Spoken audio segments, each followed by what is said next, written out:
From the harbour lights of Carrick to the shores of far away, every heart beats Rangers, every soul will proudly say, we're the voices in the terraces, the hands that build the dream. Now the people own the Rangers, we're the lifeblood of the team. From Carrick to the mountains, to the cities around the globe, our colours fly together and the black and amber glows. We're the people's club forever, we'll sing it loud and true. Carrick Rangers owned by all, the best for me and you.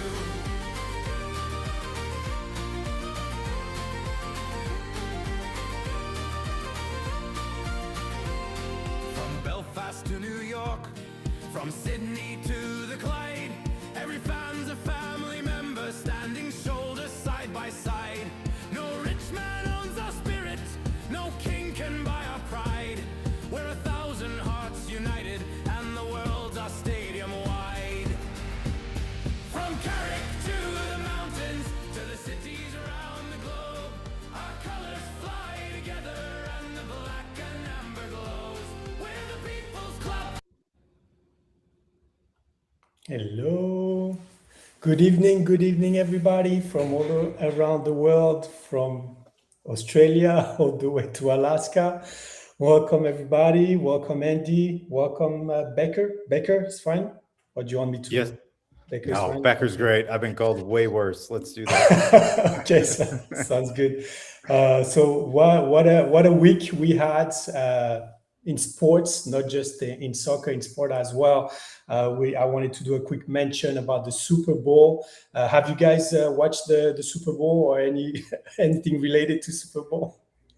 Andy? I will. Oh, sorry. I will tell you, I am about done with my American football fans telling me that soccer is too low scoring. After that first half, they can shut up now. It's about over. Yeah, that was especially the first half was very low scoring. I mean, good defense. I guess that's what we can talk about performance. How about you, Andy? Yeah, watch the game. Definitely, I'll got to agree with Michael's assessment there that it was very low scoring, good defensive matchup. But yeah, it was kind of weird. The one American football game I went to last year happened to be a Seattle Seahawks preseason game when we were out there. And if you told me at the time that we were seeing the future Super Bowl champs, they were playing the Kansas City Chiefs, so that would have made sense. But yeah, Sam Darnold came through, so good for him and reviving his career. But not the most exciting Super Bowl, to say the least. Well, talking about excitement, I think there was more people excited. I mean, I was excited, but everybody has different opinions about the halftime show because people were talking so much about it.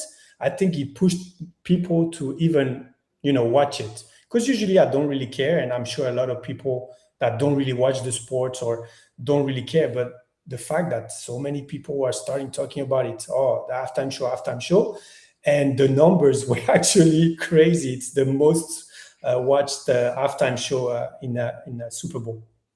I think something that goes missed in the halftime show is if your kid is ever like tree number 3 or bush number 4 in their school play. There's a place for them in halftime Super Bowl shows because like they are at the top of the list for like those halftime shows now. So like there's hope for your little drama kids for sure. Exactly. If you have an introvert that wants to be a dancer, there's right. Always a spot. Not enough people are talking about that. I'm glad we're talking about it here. Good mention.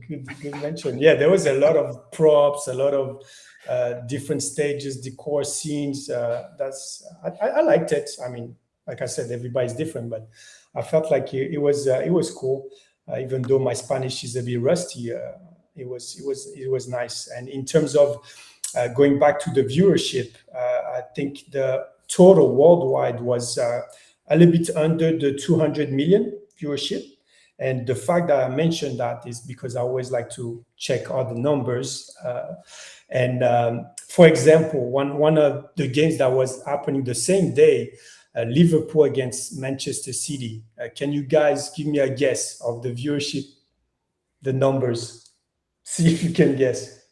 It's just a regular league match, Premier League match. Go ahead, Andy. Give it a go. I'm not swinging at let's this pitch go. in the Let's dirt. go. I'll give it a 250 million if we're talking worldwide. I'm probably a little over. I'm assuming that. Okay. How about you? I'm not going to take a real. I'm going to play the American here, who's like all about American. And I'm going to go like half of the Super Bowl, because the Super Bowl is the biggest thing on the planet. Yeah. So I'm not even comparing like World Cup, because already World Cup will destroy it. So it's always the same argument. Oh, because it's World Cup and everything. So I think Andy's onto something. I'll go. I'll go right around there. It's really fun. But I'm going to do the Price is Right. I'm going to bid $1, Bob. I'm going to do $1. The $1 ball. Okay, so you're not even close, Andy. Not even close. It's not even double numbers. It's 3 times the numbers. It was close to 750 millions worldwide. No. Wow. Look it up. That's bananas. That is insane. For just a Premier League match, it's not even a final or anything. It's just a regular Premier League match. But it's also not even like a great club like Chelsea. It was like those 2 other ones. Like, good Lord. Exactly. Or United. United also brings a lot of viewership worldwide. But imagine just a Premier League match between 2 big clubs. That's 750 millions. That's incredible. It's just so crazy. World Cup's going to have to be in the billions then for sure. It's always the final. It's always above $1 billion. Yeah, that's why I don't even take World Cup to compare anymore. It's on another level. You have different tiers of viewership now. But yeah, I was curious because everybody was talking about the numbers of halftime show, numbers of the Super Bowl, and I'm like, let me try to bring down and compare something. I really didn't expect those numbers when I was reading about it, searching, and I'm like, no, there's no way. Like I said, I would be probably like Andy, around the 200, 250, which is a good average for Premier League worldwide. But yeah, 750 millions that day. So just to put into perspective how crazy it is. But anyway, let's go back to us, Carrick Rangers. And it's been an intense, busy week as well for our Carrick Rangers. We had 2 matches in just a week. We had one Irish Cup match against Coleraine, and let's look at the highlights for that game. It was on Saturday.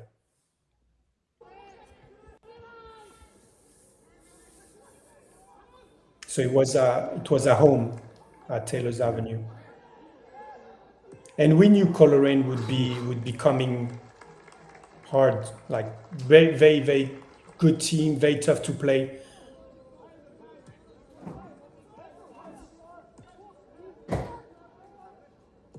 Were you able to watch this game, Baker? Yeah, I was. That was a silly mistake. Yeah, it's the type of goal we're not used to anymore. The past months. That's what we used to have before our form. We used to have that type of goal, and they were they were very close to kill the game right there in that corner. Set pieces is still some. Yeah, we still have some issues. Mm-hmm. And then like 80th minutes, 80. Yeah, it was late. Yeah. Get up, son. Go on. Mm-hmm. There you go. Yeah, 82nd. Yeah, 82nd minute. Friend of the show, Adam Lucky. Yeah. Now he's been on big form, scoring a lot of goals. I'm happy to see him being on the score sheet. But then this team, we don't quit. Yeah. There's no game we stop. I love that. So that was in extra time. Then I think it was they had more juice than we did. But the 90 minutes we did pretty good. We were balanced after being down 1-0 against Coleraine. It's not easy to come back. So I think the performance in the regular 90 was really good. That's unlucky. Bounces back. And Shevlin is just it's like an Inzaghi type. If you guys know about Inzaghi, is in that box. I mean, there's no better than him. He sees the balls. They just is a magnet. It's impressive. And this one, too much of a gap for a guy like him. Yeah, you cannot leave that much of a gap. In Yeah, fairness to us, like they were resting while we were winning a shield. So, in fairness, we were busy winning silverware while they were resting. So maybe we ran out of gas at the end. yes, You can yes. explain that away pretty easy. Yeah, but we knew it would be tough. Yeah. The expectations was trying to hold on, maybe to penalties, because we're good. We're not bad in penalties. I mean, that's how we won the shield. That's how we went all the way to the final in the same. And when I saw Lecky scored the equalizer, I'm like, oh, maybe if we can hold on to extra time. And then they scored almost at the beginning, right? At 92. Yeah, it was early. Yeah. So after that, I was like, "Ooh, it's gonna be tough. It's gonna be tough." We ran out of gas. We've played a lot of football. We've won a lot of football. It's the only game we've lost in a very long time. So and by the way, they're a very tough opponent. So to get to full time, tied. I mean, come on. I mean, That's a good. That scoreline flattered them quite a bit. That wasn't what it was like. Absolutely. Yeah. How about you, Andy? Yeah, kind of played into that too. I know Stephen Baxter said after the game that he was kind of trying to really push forward to to avoid getting into extra time. So it's kind of a strategy thing. And when it didn't work out, it sort of the floodgates sort of opened. But especially we've had a lot of injuries too, so that came into it too in terms of the strategy of. It's unfortunate that we went out, but at the same time, as we'll talk about with the next game, it helped us keep some momentum going in the Premiership as well. Absolutely. And just to finish on the Irish Cup, I think that draw was probably one of the toughest. If you look at all the opponents, out of all of them, maybe Larne, but I think Coleraine was really one of the toughest draw for us, even if we played at home. Like you said, Baker, I mean, we've been playing so many games since the beginning of the year with the Irish Cup rounds and then the final of Antrim and then league matches. It's like 2 games almost per week until now. So it's you could feel the heavy legs on extra time. They're like, oh, can we make it all the way till the end? And I think after they scored the second, then they were just like, I think they had no more strength and stamina in them. But overall, I'm really happy about what they showed in the 90 minutes, finishing 1-1 with a very strong opponents and rested. Like you said, we didn't have that extra rest that they had. But overall, they still very happy and the way they're doing. And the way, back into the league match, focus. And that's what we're going to talk about now, the match on Tuesday against Glenavon. Very, very, I think I'm trying Glenavon. Sometimes I'm not sure. That's how I do it. Yeah. So yeah, Italy, I mean, that goal, pure class. Go on, son. Ah, jeez, beautiful. When he's on form like that, he has a good vision. He sees things. Very, very important for us. Definitely, he scored very important goals for us this season. A keeper didn't have a chance. He didn't even jump. No. Yeah. That header was nice too. Scoring nice setup by Aiden Steele, and then Luke McCullough got that one for us. Yeah, you couldn't have placed that ball any better than that. Yeah, absolutely. There was also a red card. I didn't put it in the highlights, but there was a red card for Glenavon in the second half towards the end, and they still managed to score a goal. So they scored the goal after the red card, so they were playing with 10 men. But I think at 2-0, our focus kind of went a little bit lower, and they're like, okay, I think we got this one in the baskets, and they got that goal. But overall, still amazing performance. We're the better team, and great to have the 5 in a row, not like Manchester United supporter. So there you go, Mister. So it chose the wrong club. If it chose Carrick Rangers, it would be bold by now. But yes, it's great form. I mean, 5 wins in a row. To be honest, any of you thought that would be possible after the difficult first half of the season. Andy? Definitely not. Yeah, I met up with my dad last night, and I was recapping him that we had to make up Christmas a week after Christmas because we had a few people sick. And I was like, hey, remember when I told you I had to write a post-match review and try to be positive that we lost 7-0?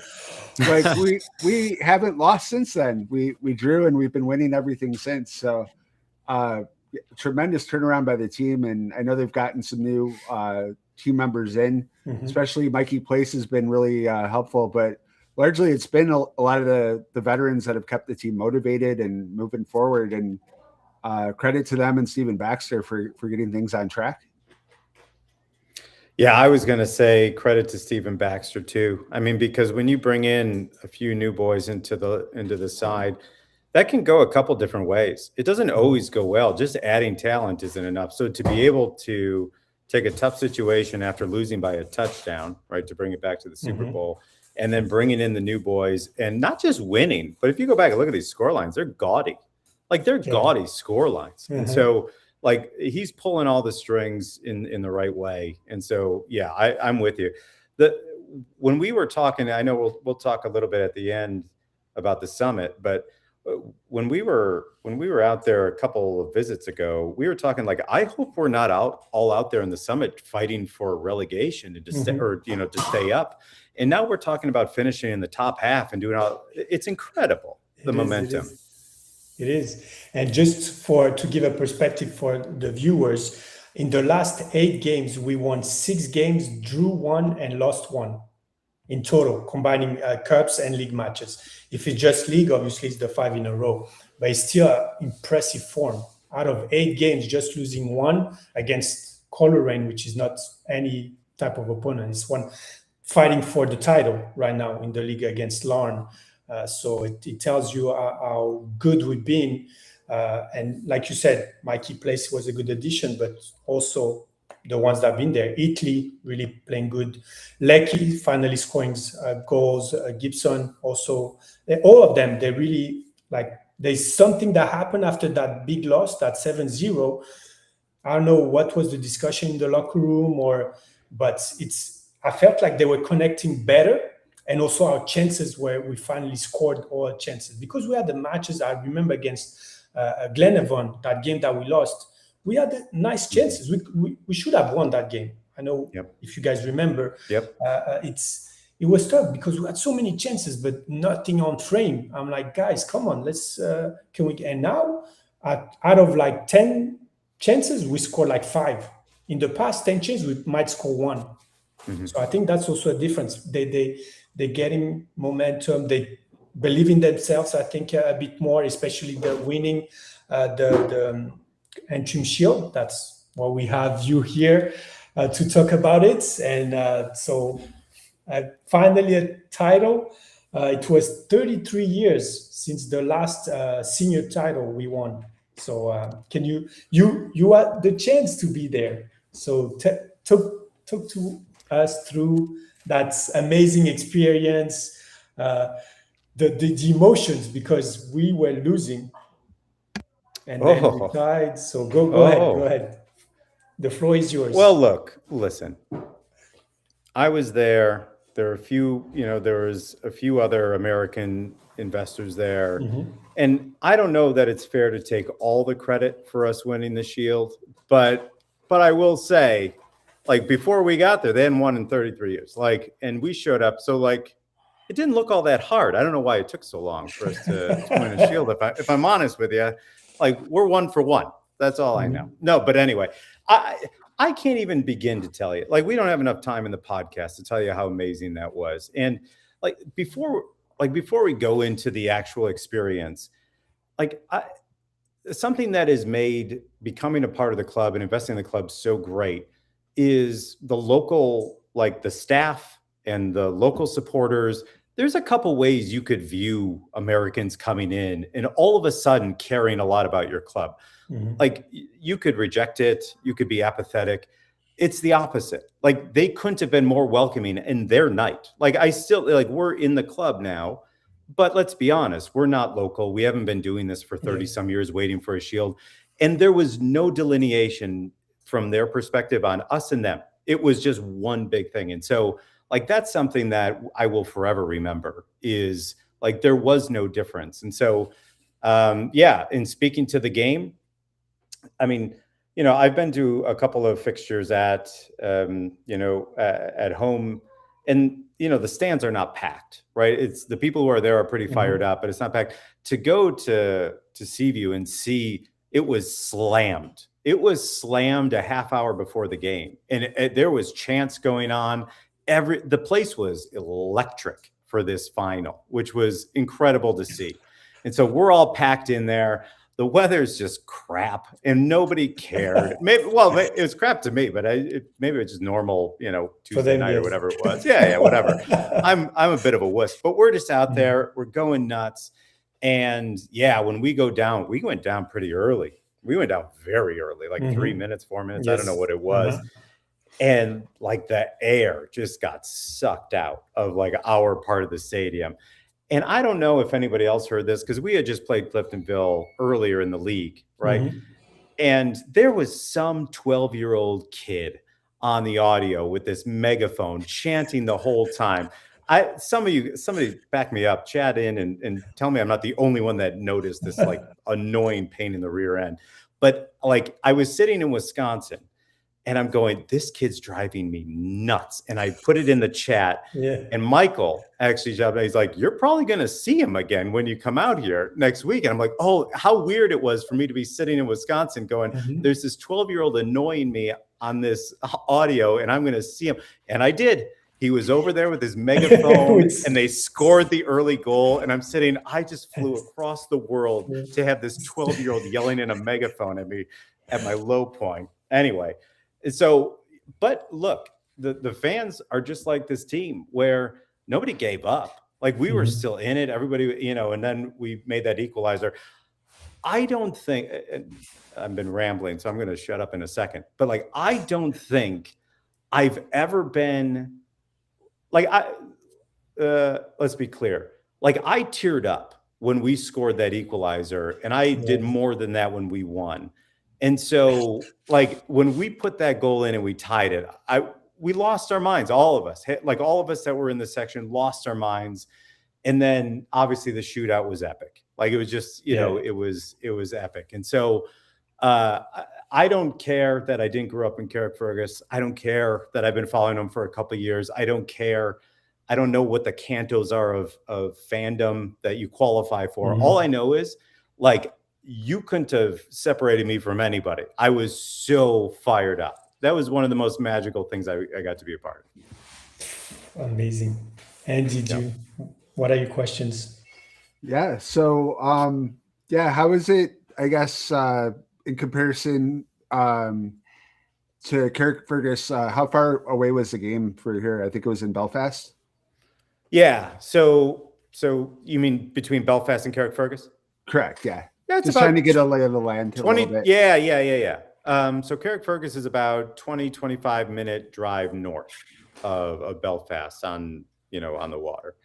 And so that was actually pretty epic. So the fans came down. I know some of the new investors had like put in money to help buy tickets to hand out to different organizations within Carrickfergus to get people to the game and all that, which was, I thought, awesome.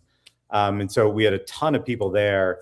And so, the stadium was packed and we won, and we got to go on the field. I'll talk about this later, but we got to go on the field. I held the shield. It's like the background on my phone. And so we got to do all this stuff on the field. And then afterwards, obviously the party goes on, right? The party goes on and everybody goes north. All of us are flying out in the morning to go across the world back over to our American stuff. And so we're like, oh, we're going up, right? So they brought us up, so I got to drive up with some folks, and we went back up to Taylor's Avenue, right? We went to the pub there, and it was just a party for hours. Everybody's passing the shield around, and Adrian at the club, like forever, like the host, right? So I'm there. I don't really drink beer. I'm more of a whiskey guy, and we're sitting there, and And like, it's his night. It's all these people's night. Like, we're there, and I know we're a part of it, but it's their night. And like, everybody's just like, oh, go to somebody's house. Go see if we have whiskey for Becker. See if we can bring it in. See if we can get some. Go in the cabinet. Amazing. Go pick it up. We live 5 minutes from here. Bring it back over. We're gonna do. And it's just like, but that was such a symbolic. This is getting away from the game, I know, but like, it was such a symbolic gesture that, like, that, you know, Michael, but the club and the community is just like, it's their night. It's for sure. It's our night, but it's their night. And they're all like, whoever's a part of this family, like, you're in this. Like, you're in this. We want you to experience it to the most, like we are. Yeah. And it was so incredible. Yeah. But anyway, Andy, I went on too long, but yeah, it's so Belfast. Yeah. The game was played in Belfast, and Carrickfergus is like a stunning town on the sea with a castle, the whole thing. But it's about 20-25 minutes north of Belfast. So everybody took the party 20-25 minutes north and went into the early. I mean, if I'm honest, I'm still celebrating. Go ahead. Sorry. And no, it's okay. And the stadium is the Seaview, right? The one from Crusaders. Yeah. Yeah. That's their home pitch. Yeah. Okay. And when you compare to Taylor's Ave, how is it in terms of stands and facilities? What would you say? It's a little more. It's a little more polished, right? It's a little bit, a little bit bigger. They have artificial pitch, right? So that was interesting, especially with the weather. There was a lot of rain, so that ball was skidding off the, off the surface and all that, and so it's a little different that way. But it made for an electric environment. Like, it was the perfect size. I think it was I don't know all the stadiums in the league. I'm catching up. But it was like, from what I could tell, just like there was stands all the way around, and so it made for a very enclosed, loud, kind of intense. Yeah, it was, we could hear you guys. And in terms of like supporters, would you say there was 50-50 or more Cliftonville than? I mean, you guys were a nice crowd. We could see it on TV. Yeah, it was packed. Look, maybe if I had to put like finger in the air, 55-45, Cliftonville, Carrick. But like, I mean, for people commuting down during the work week, right? Like, we showed up, but like you could really not tell the difference one way, because like all their, kind of their, I don't know the right term, but the folks that do all the chanting all game and the jumping and all that, like, they were on their side. We were well represented. We were loud as shit. Yes, we were loud. Like, we were going at it. And then like the sides were kind of a nice blend between the two. So, I mean, it was a jump. Yeah. Okay. That's good when you have that amount. I think the team felt it. They talked about it later on, that they said they really felt the support. They really were amazed by the amount of foreign supporters coming through.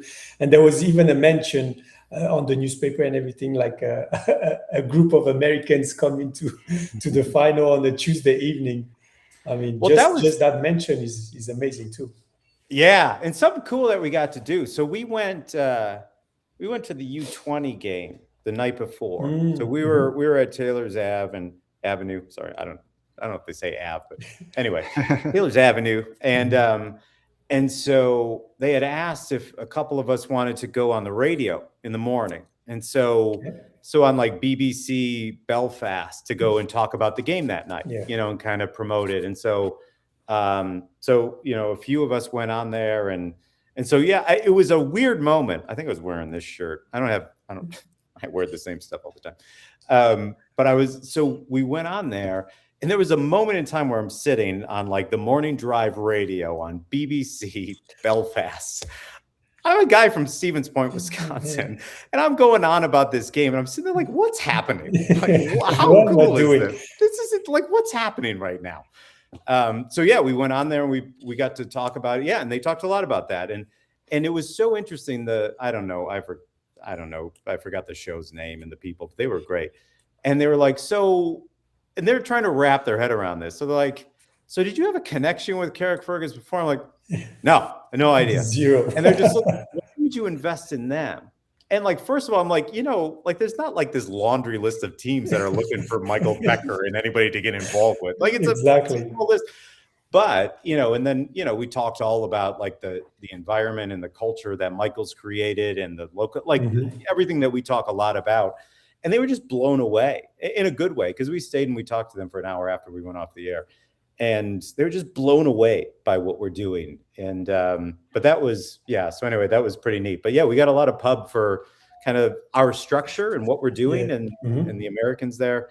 They talked a lot about, how many Americans were there. There might have been a little less than that, but there was certainly more than most teams would have over there. Yeah. But yeah, I think there's definitely some kind of curiosity, excitement from the league and the BBC Belfast, because they kept talking on newspaper, even on the comment, when they comment on some reports, they talk about us. Even the podcast on Rico was mentioned. So they definitely very curious about all this American excitement from a small club of a semi-pro, not even a pro club in the Northern Ireland League. But it is very interesting because they don't understand. They cannot understand why there's so much a following and interest when they have those. I mean, Linfield, for example, like historical club, won almost everything you can possibly win in the league. Coleraine, all those clubs, and all of a sudden that tiny little club 20 minutes north of Belfast gets more excitement. I mean, I'm sure if you count the viewership outside of Northern Ireland, we're probably first or maybe second. I don't know. I would love to have those numbers too. You're a numbers guy, so I'd expect in the next podcast you probably go dig those up. You need to send me the contact at the BBC radio. I'll see if I can share their number. Guys. I don't know. We're watching. First name basis. I would love to now. get you in touch with you. Yeah, everyone is. Everybody's curious about it, and the more that time goes on and we're in it, the more unique I think this is. And so, like, if you're on Facebook or whatever, there's ads all the time now for like new things. Like there's some guys. Something, or there's ones that are talking about it as a money-making scheme, and it's more around like the transfer kind of, like you can make money on transfers of developing talent, and there's stuff like that, and there's all this. It's like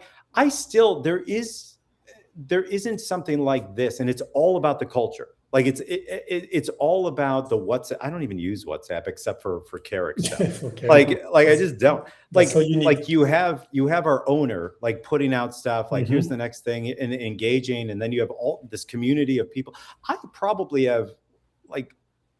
have so many people that I'm connected to on LinkedIn and Facebook now from Carrickfergus that do all these and we're connecting all the time. And it's like it's this cool blend of there's an investment component, there's the promotion relegation structure that we all love that we don't have here, but like, not to wax poetic, and I will get off this quickly, but like I think emotionally I think we're all kind of Carricks. Like we're all underdogs in our life, and we all want, like, why not Linfield? Why not? Well, the same reason nobody with half a brain, no offense to man, like nobody's going like Manchester United, Bayern Munich. Like it's like, anybody can do that. But like we're all underdogs. Like most of us don't live in Chicago and LA with big clubs, and we don't have a soccer culture where like you can actually follow a team, and you have to go follow a team from Chicago, from another. And so I think it's this blend of access to an intrinsic interest in a small club and all of the turbulence and the things that go into the messiness of that. But I think it's kind of an underdog story where it's like, I think we all have this feeling if more people knew us, like they would understand and we could do more things. And that is what this is. It's a microcosm of that thought of like, hey, if more people understood the beauty of Carrickfergus as a town, if more people understood what Michael was building, if more people understood like the local, kind of growth we're trying to create, then like we would be bigger than we are. And that's what we're doing. We're in the middle of it. Like and it's hard for people to know that without being in it. True. I mean, Absolutely true. I think you mentioned also having an owner that's so open in terms of communication that I never seen. And I was talking with Andy and the other guys the other day, and how crazy it is to have a player on the podcast. I mean, where? Hey, Manchester Yeah. United, can we have one a player? I mean, no club. Even doesn't matter if it's first league, second league. Nobody would say, "Yeah, I'll go on your podcast and just talk." On a match day. Not only that, I forgot it was on a match day. He went Yeah. to play later Yeah. that day. Since then, he scored a lot of goals. So, guys, Hey, that's it. Italy and all the players, you are welcome anytime. Yeah. Yeah. We put Boys, him do we on- got to do everything? Like, come on. But yeah, that's kind of where it was, where we've been talking before that, yeah, really Michael set this culture and he's so responsive. But then, some of the other people we've had on the show, Jody Hill, Gary that we had on a couple of weeks ago from the academy, the Spirit of 76 Gary we had on as well with Martin last week. Peter. Yeah, it's just everybody's been so welcoming. yeah. And then a lot of people too that they volunteer their time and kind of seeing how passionate they are and then how welcoming they are to everybody. It's really been incredible because, like Becker said, yeah, a lot of times it would be like, who are these, Americans that are just like, oh yeah, cool, we're winning the Shield, and it's like, yeah, we've been doing this for a long time, waiting for this. It's amazing that they've welcomed us in so much and let us join the ride. And there's a lot more to come, but it's really nice to be in the ground floor and seeing where we're going. Yeah, to be there at the beginning, it's just amazing because also the ground, the facilities, the training, everything is going to be changing with that funds that coming in. Yeah. So we are just at the beginning, the baby phase of what's coming, and I'm really excited for that. Yeah, this is random. Heads up. That's so like even when like coming into the podcast, when you play that music, like Court's music and all the like we play that constantly at our house. By the way, that music's just bangers anyway. Like that's just music that I like. Nice, and then it's all about Carrick. And so like I like my kids like go around the house. I've got 13, 11, 9, and 6-year-old. They just roll around the house. They know all the words to all the songs. And they're singing. You know what I mean? I'm sitting there going like, we've got like 4 kids under 15 who know all the Carrick songs, and we're watching the games live. It's incredible. It's truly incredible. That's so cool. That's slowly, the culture it's coming, and we embracing that culture by the ownership, the team, the staff being very open, very inclusive, including, like you said, you mentioned after winning, you guys went into the pubs and all that stuff. So walk us through that feeling when you went from 1-0, 1-1, the shootouts, which amazing, again, crazy saves, and then winning, and like you probably went from like, I traveled so far for a loss. That was that I don't know, somebody can fact check me, but I don't know that I said it out loud. I hope I didn't, but that was my thought. It was such a crappy thought where like they put in a goal in the 3rd minute or 4th. And I'm like, did I just fly all the way over here to just get like beat? Like I'm just like it's not like we drove down from Carrick. I'm like we came from like Stevens Point. I don't even have a major airport next to me. And so I'm sitting there going like, oh, geez. And so that was heavy for a long time, right? In that first half. And then like right before halftime, and then the second half. So the first half was heavy, right? So that was heavy. Like we went into halftime, like it was heavy. The only thing that was, not the only thing, but something that was uplifting was it was only 1-0. Like once you give one up in the 3rd minute, like you don't know how bad this could be, how quickly, because that could get ugly. Of course. And so the fact we were in halftime 1-0 showed improvement. And then the second half, I will tell you, it was a lot of anxiety, right? Because, as it always is when you're trying to, equalize. But we were bossing them around. Like it was a tale of clearly 2 halves. Like we were bossing the game around. And it was almost to the point, it was less anxiety about drawing, but more frustration that we weren't winning. Like how were we not scoring by now? Like that's how bad we were kind of taking it to them. And I don't know, I think it was us coming out of the gate. I think Steven gave probably a halftime talk that, was pretty animated, and it was partially them sitting back. I don't know what they were doing. Like, tactically, I don't understand what they were doing. But anyway, yeah, when that equalizer went in, I lost my mind in the stands. Like, I have done it no other stand. Like, I don't think I've ever been as excited about a single sporting like play than that. And we lost our minds. And then, like, we were looking to get number 2. Like, we thought we could win that game in regulation. And then we went to shootout. And so I'm a numbers guy like you, and I'm sitting there and I'm going, okay.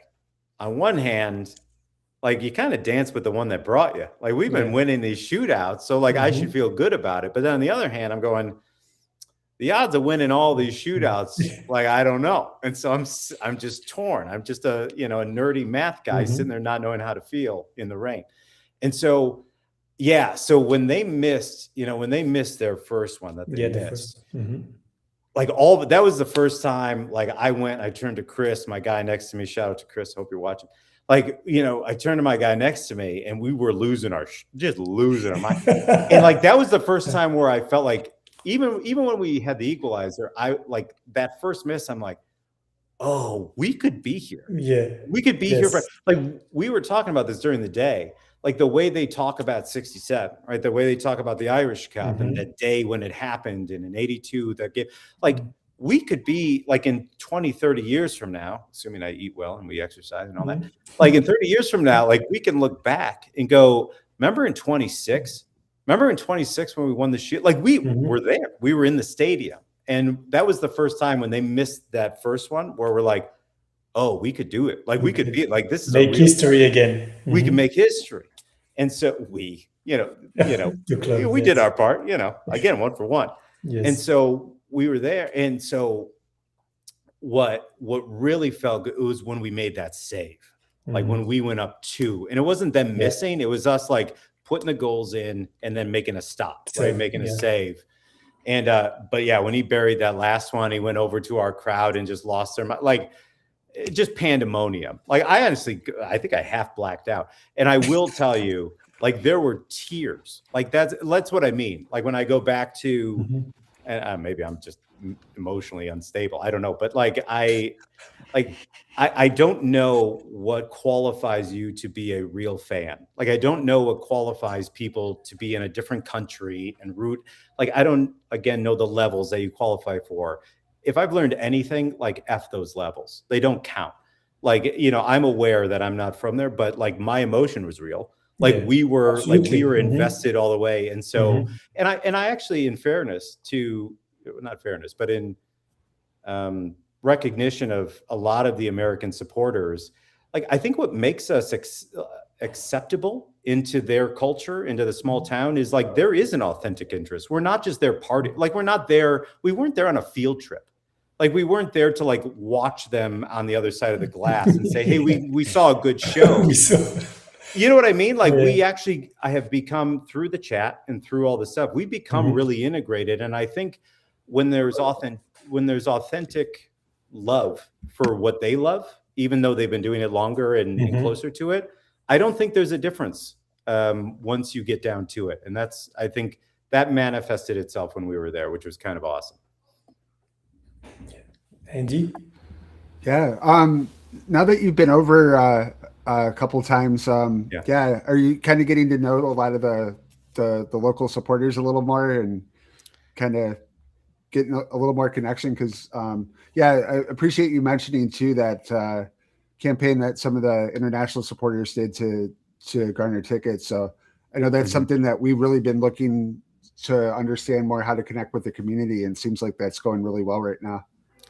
Seems to be. Yeah. I mean, even outside of the supporters, the international supporters, I mean, with the renovations that are coming, with the funding and a lot of the stuff Michael's doing and building up the women's program, like, there's a lot of native effort that's going on to kind of build that fan base. And winning the Shield certainly can't hurt in driving some excitement and all that. But yeah, I had texted my wife it was the night before, like I said, we went to the U20 game at Taylor's Avenue, and I walked in, and like I knew all the staff from the last time I was there, and we've been so like I rolled in, and like I'm giving hugs to everyone. Like I'm in a small town, and I'm like, yeah, I love these guys, and we're just giving hugs, and we're like, oh, Becker, blah blah blah, and I'm like, how insane is this that we're getting connected? And so yeah, it's a nice blend. Look, I've been fortunate enough to be able to go a couple times. The summit is going to be that experience for others. I know we'll talk about it.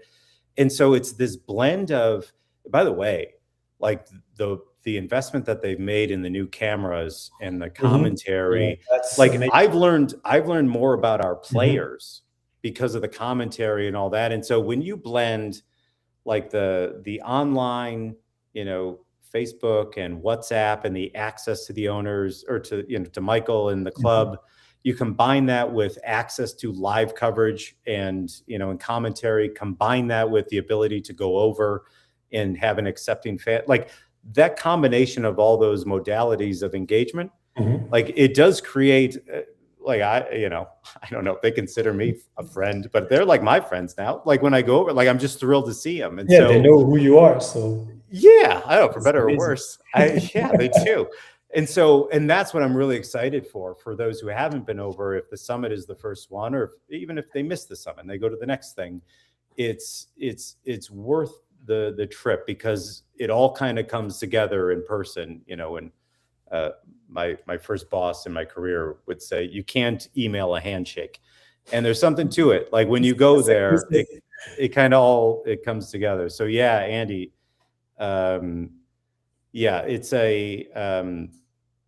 very cool to be able at a human level to go engage with people, because once you engage with people at a human, like we talk about things other than Carrick. So you have people from Wisconsin, New York, Alaska, I don't know, wherever. And they're sitting down at a pub with people who grew up in Carrickfergus across from Taylor's Avenue, and you're talking about life stuff. And so like, that's the thing that sports does. And this is a unique kind of way to do it. But, I wouldn't miss this. This has been the coolest thing. Yeah. Cool. Yeah. Speaking of the owner summit, I know we got a hard stop coming up at the top of the hour because Bleachers Brothers has some other good programming coming up. But yeah, Becker, I'm really excited if I don't meet you in the Midwest before that to get to meet you out there. But what can we expect, I guess, from that based on your stops in Carrickfergus so far? Yeah, I'm not the keeper of the agenda. I know there was some communication that went on about different activities that we could do during the week, but I know it'll be epic, right? So I know we're going to go check out.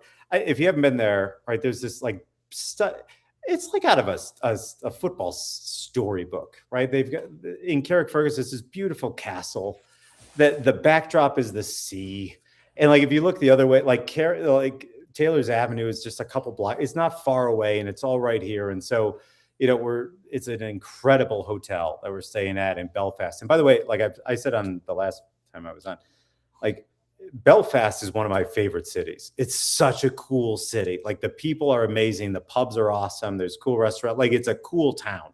And so we'll spend some time there. We're going to have access to, a lot of the players, to the coach. Like we're going to do dinner together. We're going to go and, explore Carrickfergus and, the castle, like I said, and probably share a pint or two or 7 or 10 or whatever and talk. But yeah, it's,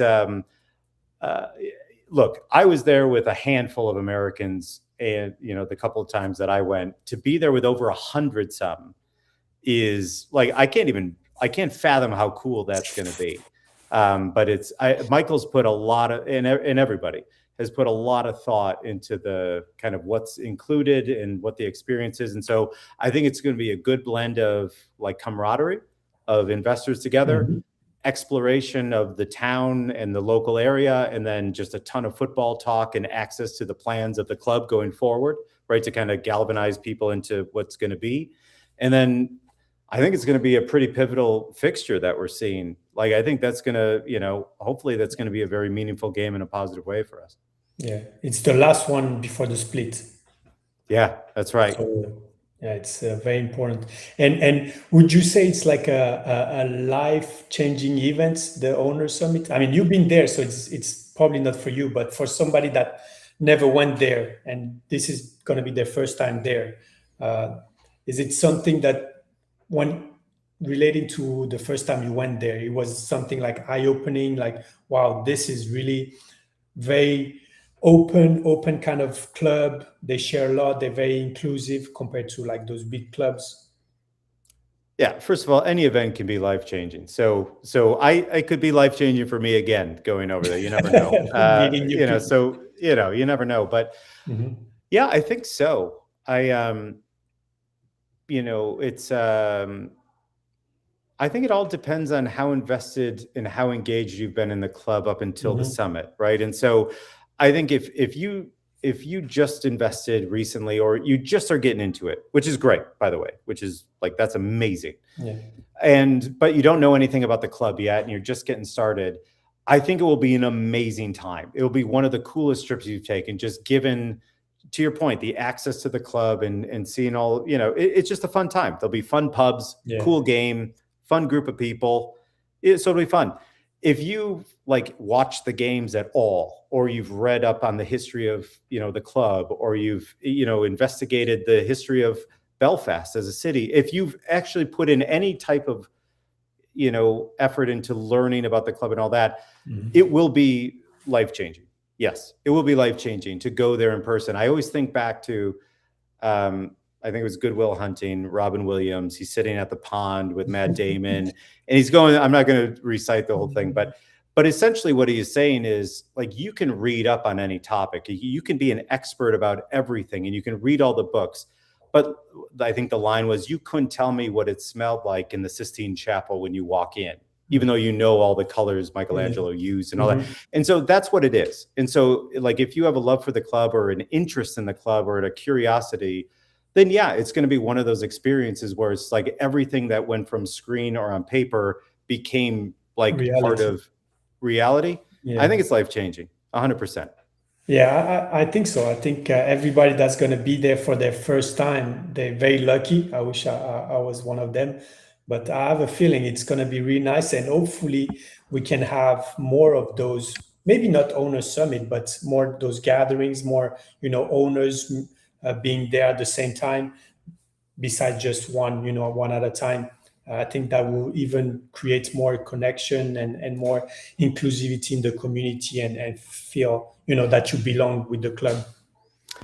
Yeah, you know, the summit included, but just the dynamic of investing in the club and getting involved as we are, what I've enjoyed is following Carrick as not just a fan, but as an owner. You know, again, like, we're not the major owner, but we are an owner.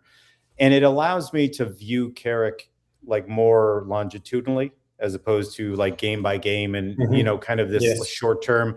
Like, I view this as a 30-year like project, right? And there's going to be ups and downs and all that. And so while we do get upset with every loss, and we all have that in us, but like, it is, yeah, that's part of it, man. But what's very cool is, like, and what this summit is, it's not like a finish line, even. It's not like, it is a jumping off point, right, into like something incredible. And so that's what has me really excited, is like, I'm excited to hear everyone's stories about how they got into the club, their favorite parts about being in it. But I'm really excited to like talk about what this could be, even if we're wrong. Like, I think that hope and that excitement for the future is what's unique about this. Yes. And did you have a couple? I'll close it, but if you have a couple more questions for Baker. Yeah, no, I think you've done a really good job. Especially appreciate your appearance on our second episode of. You really gave me a lot to be excited for the Owner Summit. So can't wait to see this in person. But yeah, otherwise, I guess last question I had was, is there anything you're hoping to see or do that you haven't been able to before when you've been in Northern Ireland?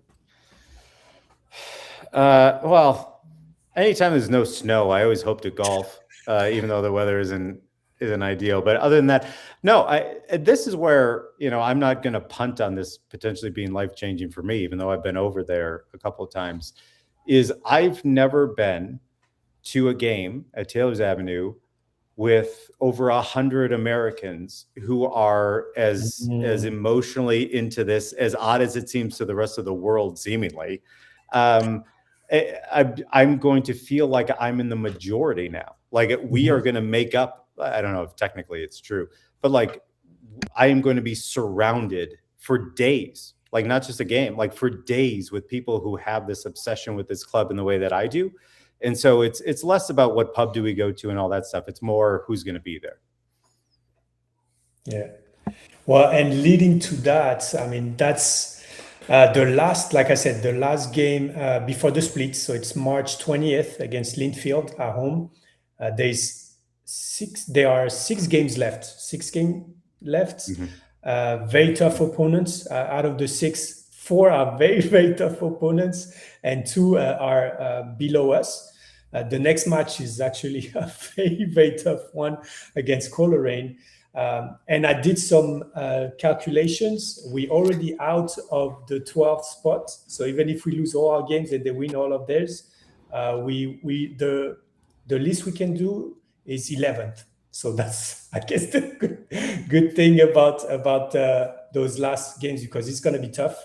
If we can get a couple wins out of those 6, we would be in a very good position before the split. I don't see why we can't. Like if we keep our form, we're going to get a little more rest than we've had coming up.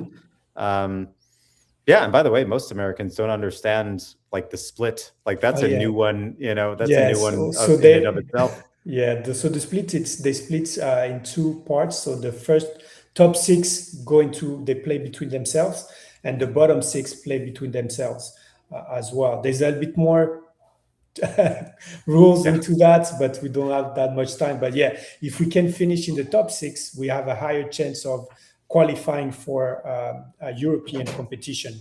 If we finish in the bottom 6, only the 7th has a chance to play for it. So it gives us less chance. But we can, I believe, we're right there right now with 6th position. And with a couple wins, we can stay within that mid-table range. Let's do it. Yeah, let's do it. And thank you again, Michael Becker. Andy, thank you again. Absolutely. Thank you very we'll much. See you on the next podcast next Thursday, 7 p.m. Eastern Time. Thank you for everybody watching around the world from London, Belfast, Carrick, and Alaska. There you go. Have a good night, Rangers. Everybody. Go Rangers.